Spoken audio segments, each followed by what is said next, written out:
Hi! Hello! Welcome to our channel. నేను మీ సిరి. ఈరోజు మనం చెప్పుకోబోయే కథ 'నిరీక్షణ' పార్ట్ 10. కథలోకి వెళ్ళే ముందు వీడియోని లైక్ చేసి హైప్ చేయండి. అప్పటికతన్ని మిస్ అయిపోయిన ఆమె అతని కౌగిలిలో ఒదిగిపోయింది. ఆమె దూరం జరగకపోవడంతో అర్థమైంది మోక్షకి ఆమె తన్ని ఎంతగా మిస్ అయిందో. కాసేపటికి తేరుకొని అతన్ని నెట్టేసింది అదితి.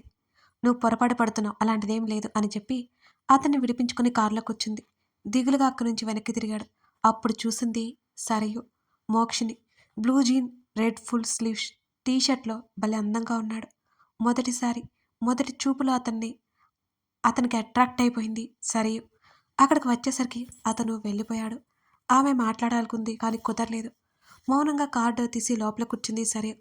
అప్పటికే కళ్ళు తుడుచుకుంటూ కనిపించింది అదితి. వాళ్ళిద్దరి మధ్య ఏదో ఉందని అర్థమైపోయింది సరయుకి. మోక్ష లాంటి అందమైన బాయ్ ఫ్రెండ్ తనకి ఉండాలి అనుకుంది. అదితి అని పిలిచింది సరియు. ముఖం మీద నవ్వు బలుముకొని ఆమెను చూసింది అదితి. ఇందాక నీతో ర్యాష్‌గా మాట్లాడాను కదా! సారీ. నేనేదో చిరాకులో ఉన్నాను అని అంది సరియు.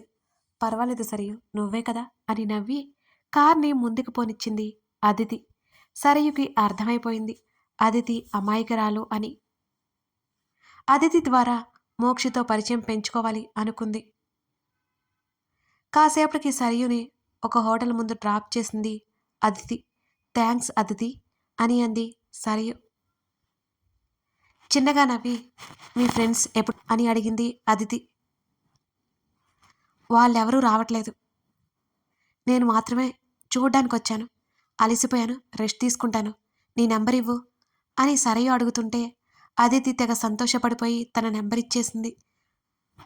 తర్వాత సరయు లోపలికి వెళ్ళిపోయింది. సరయు ఆలోచనలో అదితికి తెలియదు పాపం. తర్వాత రోజు ఇందిరకి కాల్ చేసింది అదితికి. ఇంటికి రమ్మని రిక్వెస్ట్ చేయడంతో ఏం చేయాలో ఆమెకి అర్థం కాలేదు. మోక్ష్ ఎక్కడున్నాడు కనుక్కొని అతని ఇంట్లో లేని సమయంలో అతని ఇంటికి బయలుదేరింది అదితి. హాయ్ ఆంటీ అని నవ్వుతూ ఇందిర పక్కన కూర్చుంది. హాయ్ తల్లి, ఈ మధ్య బిజీ అయిపోయా. నీతో మాట్లాడమే కుదరట్లేదు. నువ్వు వచ్చినప్పుడేమో నేను ఇంట్లో ఉండట్లేదు. నీతో మాట్లాడాలని అనిపించింది, అందుకే పిలిచాను. ఎలా ఉన్నావు అని నవ్వుతూ అడిగింది ఇందిర. ఇద్దరూ కాసేపు కుటుంబ విషయాల గురించి మాట్లాడుకున్నారు. తన తల్లిదండ్రుల గురించి మాత్రమే వివరంగా చెప్పలేదు అదితి. ఇద్దరు త్వరలోనే క్లోజ్ అయిపోయారు. అంకుల్ ఎక్కడికి వెళ్ళారాంటీ అని అడిగింది అదితి. అప్పటి వరకు నవ్వుతూ మాట్లాడుతున్న ఇందిర స్తబ్దుగా అయిపోయింది. ఆంటీ ఏమైంది, మాట్లాడరేంటి అని కావాలని అడిగింది అదితి. ఆఫీస్కి వెళ్ళారు అని చెప్పింది ఇందిర. మెల్లిమెల్లిగా విషయం రాబట్టాలని, అప్పుడే మొత్తం అడగకూడదని అనుకుంది అదితి. సరే ఆంటీ, ఇక నేను వెళ్ళనా అని అడిగింది అదితి. అప్పుడే వెళ్ళిపోతావా? అసలు కుదరదు మొండికేసింది ఇందిర. ఆంటీ ప్లీజ్ వెళ్ళాలి అని అదితి మాట్లాడుతుంటే తనకి ఫోన్ వచ్చింది. ఆ ఫోన్ సరయు నుండి వచ్చింది.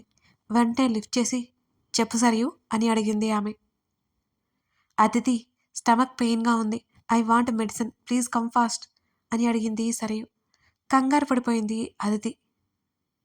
సరియు నేను ఇప్పుడే వస్తున్నాను అని కంగారుగా చెప్పింది అదితి.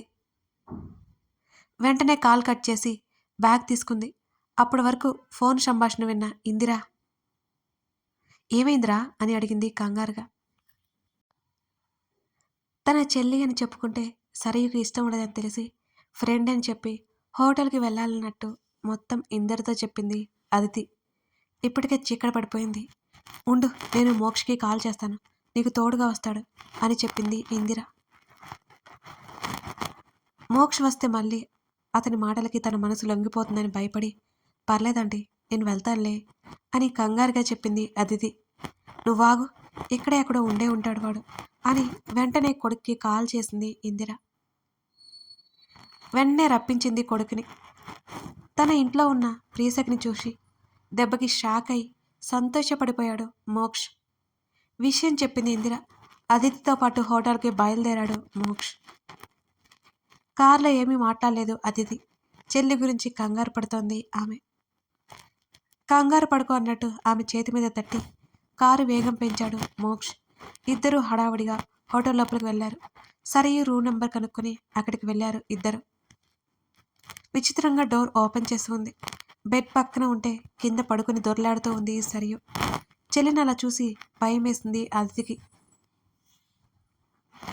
పరిగెత్తుకుంటూ సరియు దగ్గరికి వెళ్ళి లేపడానికి ప్రయత్నిస్తుంటే సరియు ఏడుస్తూ లేవలేదు. మోక్ష్, తన్ని బెడ్ మీద పడుకోబెడదాం, సాయం పట్టు అని అడిగింది అదితి. సంశయిస్తూనే సరియుని ఎత్తుకొని బెడ్ మీద పడుకోబెట్టాడు మోక్ష్. ఏమైంది అని అడిగాడు మోక్ష్.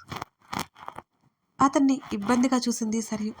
పర్లేదు చెప్పు, తను నా ఫ్రెండ్ మోక్ష్ అని అంది అదితి. హోటల్ ఫుడ్ పర్లేదని చెప్పింది సరియు. వెంటనే మోక్ష వైపు చూసింది అదితి. ఆమె చూపుల భావం అర్థం చేసుకున్నట్టుగా అక్కడి నుంచి వెళ్ళిపోయాడు అతను.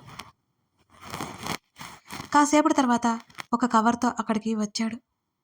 టాబ్లెట్ ఇచ్చాడు. అతను వచ్చే వరకు నొప్పితో విలవెల్లాడుతుంది సరియు. వాటర్ ఇచ్చి టాబ్లెట్ ఇచ్చింది అదితి.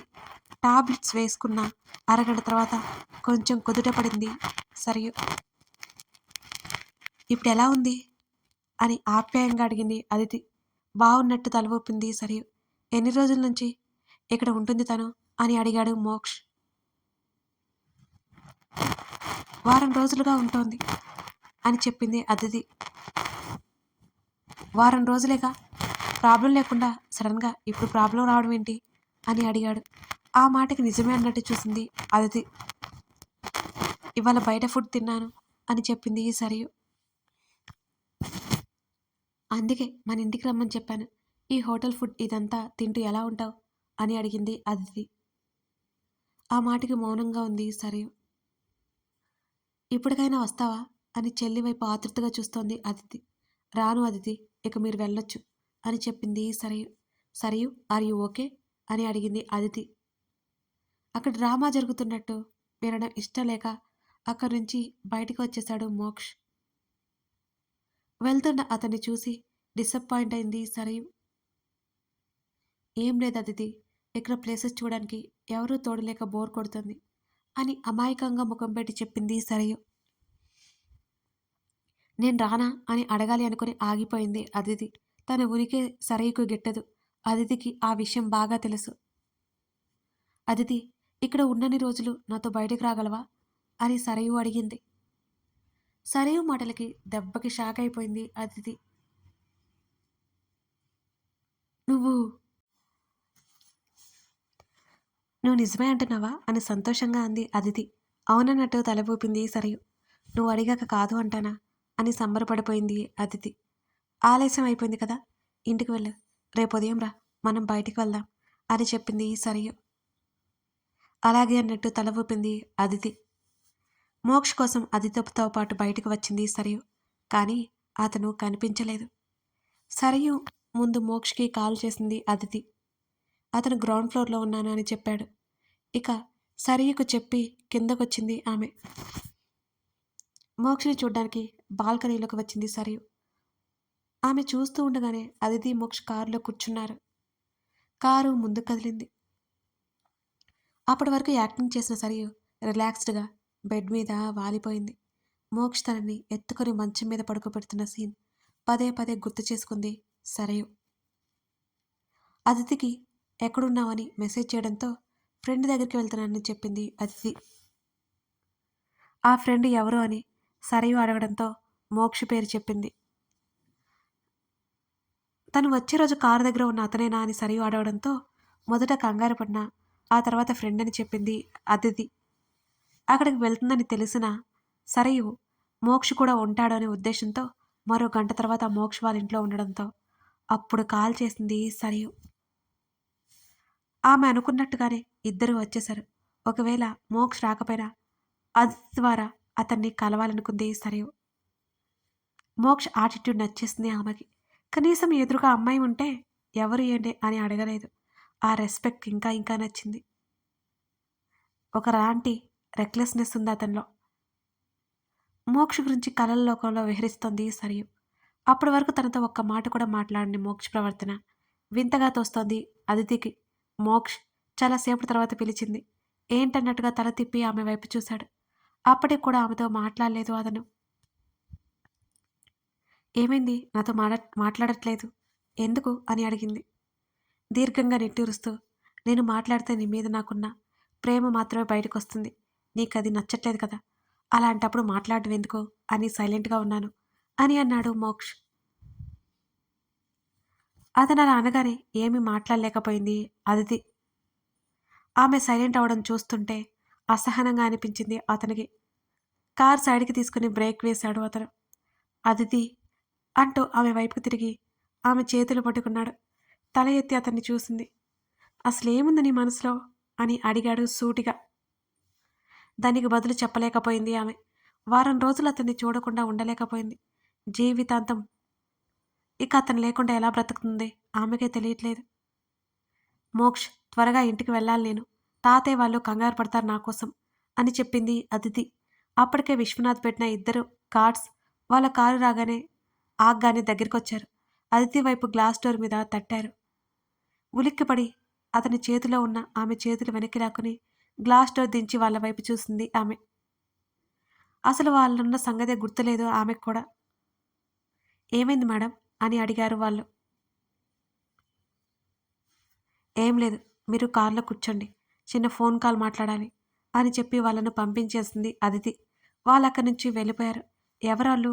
అని అడిగాడు మోక్ష్ అయోమయంగా చూస్తూ. "మా తాతయ్య నన్ను ఎక్కడికి బయటకి పంపించడం లేదు. అప్పుడు ప్రమాదం జరిగిందని వాళ్ళు భయపడుతున్నారు.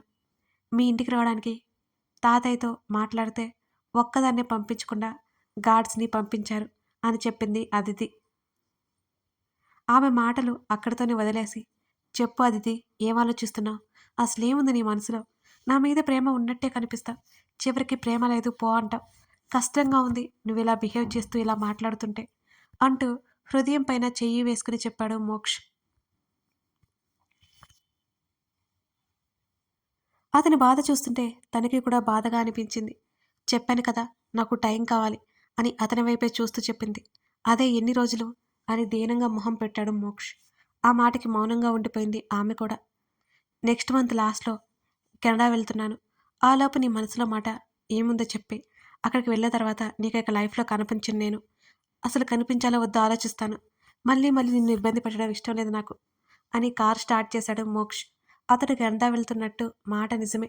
కానీ ప్రేమించలేదు అంటే ప్రేమను వదిలేసుకునే టైప్ కాదు. పట్టుపట్టి సాధించుకునే టైప్. ఆమె మనసు కదలాలని అతని తాపత్రయం. అతని మాటలకు ఇంకా దిగులు పడిపోయింది అదితి. ఒకవైపు తల్లిదండ్రులను చూసి మరోవైపు అతనితో జీవితం ఎలా అని కంగారు పడిపోతోంది.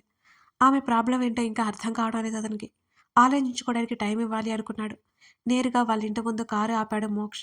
"బాయ్, టేక్ కేర్" అన్నాడు కారు దిగుతున్న అదితిని చూస్తూ. అలాగే అన్నట్టు ఆమె తల ఊపింది. అక్కడి నుంచి వాళ్ళ కారులో ఇంటికి వెళ్ళిపోయింది అదితి. తర్వాత రోజు ఉదయం అదితికి ఒక పెళ్లి సంబంధం వచ్చిందనే విషయం చెప్పాలి అని విశ్వనాథ్, శకుంతల అనుకున్నారు. ఆమె ఫ్రెష్ అయ్యి టిఫిన్ చేయడానికన్నట్టు రాగానే టిఫిన్ తినిపించి పక్కన కూర్చుంది శకుంతల. "నానమ్మ, మా మ్యూజిక్ ప్రోగ్రాం జరగబోతోంది. మా మేడం చెప్పారు. నేను వెళ్ళాలి" అని నవ్వుతూ చెప్పింది అదితి. "అలాగే తల్లి. అంతకంటే ముందు నీతో ఒక విషయం మాట్లాడాలి" అని చెప్పింది శకుంతల. "ఏంటది?" అంటూ తాతయ్య నాయనమ్మల వైపు చూసింది అదితి. "నీకోసం పెళ్లి సంబంధం చూశారు మీ తాతయ్య. నీ మనసులో ఎవరూ లేరని చెప్పావు కదా! అందుకే చూసాం. ఒకసారి ఆ అబ్బాయి ఫోటో చూడరా. ఒకసారి అబ్బాయితో మాట్లాడు. నీకు నచ్చకుండా అయితే ఏమీ జరగదు" అని శకుంతల చెప్పింది. "నేను ఆలోచించుకొని చెప్తాను" అని అంది అదితి. పెళ్ళంటే ఇష్టమే లేదు అనే అదితి ఇలా ఆలోచిస్తానని చెప్పడంతో సంతోషపడిపోయారు విశ్వనాథ్, శకుంతల దంపతులు. "అది ఆ అబ్బాయి ఫోటో" అంటూ ఫోటో చేతికిచ్చి వెళ్ళిపోయారు విశ్వనాథ్. కథ కొనసాగుతోంది. ఆ అబ్బాయి ఎవరై ఉంటారు? అదితి ఆ పెళ్లి చూపులకు, ఆ పెళ్లికి ఒప్పుకుంటుందా? మోక్షని వదిలి వచ్చేస్తుందా? అసలు వాళ్ళిద్దరూ ఎలా విడిపోయారు? ఇవన్నీ తెలియాలంటే ఇంకా ఈ కథ చూడాల్సిందే. మీరు ఇంకేదో అనుకుని మిస్ అవ్వకండి. ఒక మంచి ట్విస్ట్ ఉంటుంది ఈ కథలో. మీరు షాక్ అయిపోతారు.